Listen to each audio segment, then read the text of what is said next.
All right, so the laws of sine dictate that if I have sine of an angle over the accompanying side, it can be equal to any angle with accompanying side as long as we take the sine of it.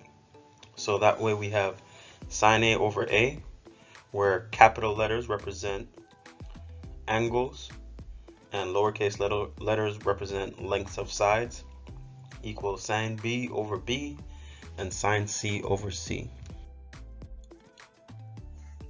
Now the most important aspect of this is to know which side is A, B, and C.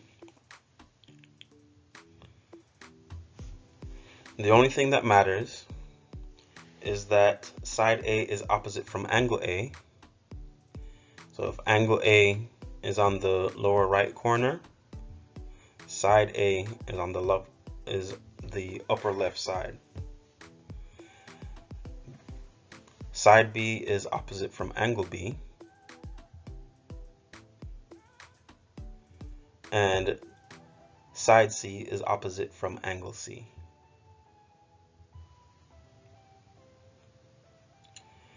Now that's the only thing that matters, so we could switch this around as much as we want to.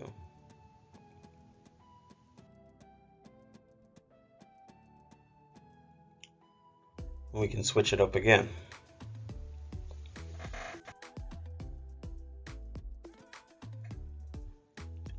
The reoccurring theme here is that the angles and sides are opposite from each other. By the way, let's remember that for any triangle, all three angles add up to 180 degrees.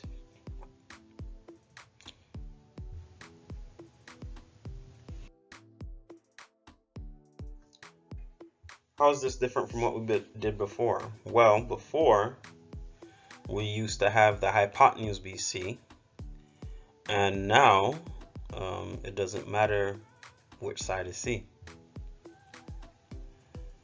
So these triangles are not right triangles, so we don't have a right angle, we don't have a hypotenuse. They are called oblique triangles. They can either be acute angles, which means none of the angles are above 90, or they could be obtuse triangles. Here, in this example of an obtuse triangle, we see that angle A is greater than 90 degrees. You just need one angle to be more than 90. Now we're going to take a look at how to apply the laws of sine. So let's remember that the laws of sine state that sine A over A equals sine B over B equals sine C over C, which could also be written with the sides on top. It depends to me what you're looking for. To me, if you're looking for an angle, it's better to use the first one. If you're looking for a side, I'd rather you have the side on top so that it's just less math work. In order to apply law of sines, you must have at least one pair, meaning you either have side A and angle A, side B and angle B, or side C and angle C.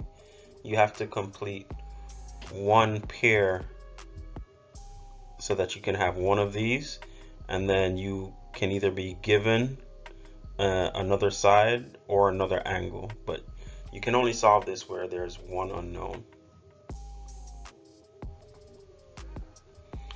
So you'll use two of the expressions shown. So you're not going to use all three at the same time. So you're either going to use A and C, or A and B, or B and C. You can't use all three.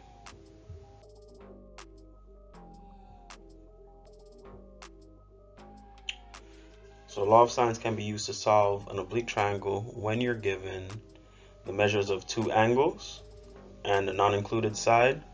And this is because whenever you have two angles of a triangle, you can easily get the third triangle because they all add up to 180.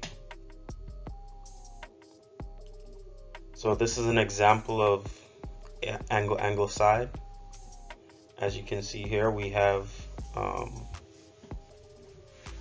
pair with the angle and the side here.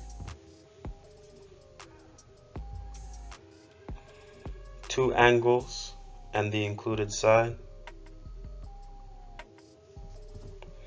Here we don't have a pair, but you can easily find the third angle here by adding them up to 360. So 76 plus 34 is 110, which means that's 70 degrees.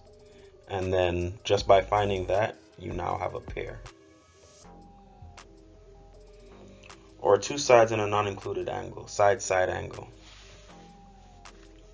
So again, we can't get any of the two angles right off the bat, but you do have a pair. So if I wanted to get angle C, I could do sine B over B equals sine C over the 13. That way you'd only have one unknown.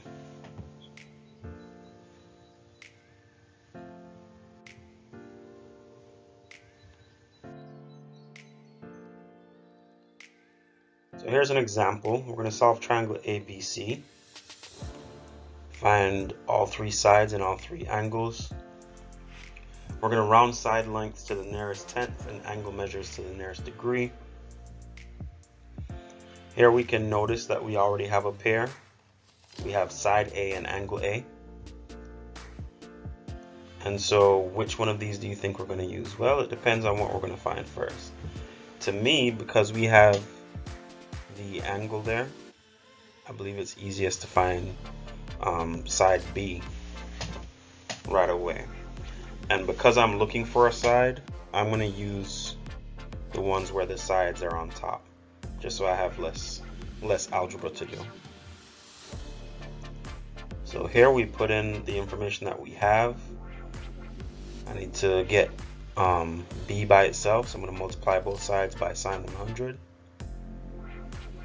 And then we can just put this in the calculator. Make sure when you put this in the calculator that your calculator is in degrees.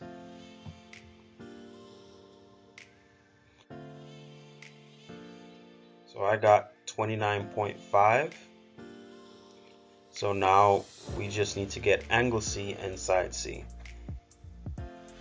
Now remember, all three angles add up to 180, so we're going to do 180 minus the 100 and the 30.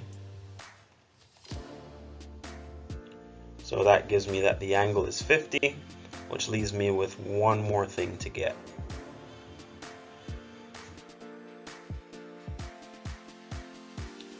So here's the last thing that I need to get, side C.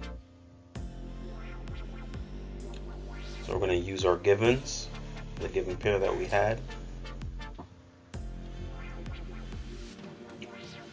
We're going to put in what we already know, and then we're just going to solve for C by itself.